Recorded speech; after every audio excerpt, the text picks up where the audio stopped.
Hey y'all, so I just want to come and share a quick message. So the message today is partial obedience is disobedience.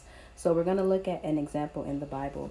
In 1 Samuel 15, Samuel tells King Saul basically what God had instructed him to do.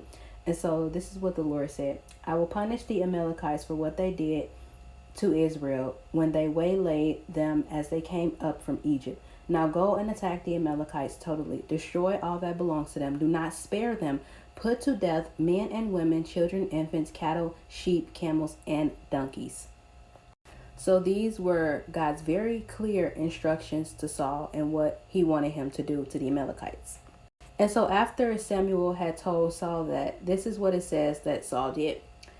He took King Agag of the Amalekites alive, and all his people he totally destroyed with the sword. But Saul and the army spared Agag and the best of the sheep and cattle, the fat calves and lambs, everything that was good. These they were unwilling to destroy completely, but everything that was despised and weak they totally destroyed. And so we see from the story that Saul did not fully obey the Lord because he spared the king and he spared the best of the animals.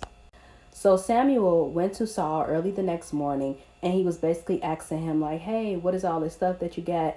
And Saul said, hey, I completely destroyed the Amalekites, but I spared their king and we kept the best of the animals. And so because of that, Samuel told Saul that God had rejected him as king because he did not fully carry out his instructions and he disobeyed him. And so I think one of the funny things about the story is that Saul actually believed that he obeyed the Lord. And he's like, hey, I destroyed all the Amalekites, but I just kept the king and I kept the animal. And it's like, no, you didn't fully obey the Lord because you partially did what he told you to.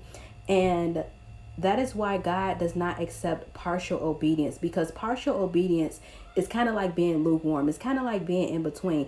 It's either yes or it's either no with God. There is no in between. So my encouragement to you today is if God has given you clear instructions to do something, do not do it partially. You're either going to say yes or you're either going to say no. And we're just going to leave it at that. Okay?